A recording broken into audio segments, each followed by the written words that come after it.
పార్థసారథి గృహ నిర్మాణ శాఖ మరియు సమాచార మరియు పౌర సంబంధాల శాఖ మంత్రివర్యులు తన స్వహస్తాలతో ధర్మచక్రం చిత్రం ఆడియో ఆవిష్కరణ చేశారు.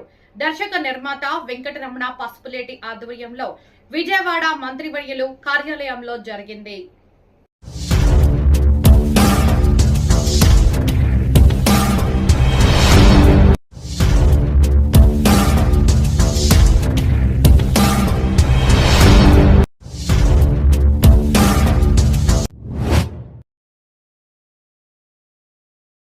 ओम नमो भगवते श्वेतार्क गणपतये श्वेतार्क मूल निवास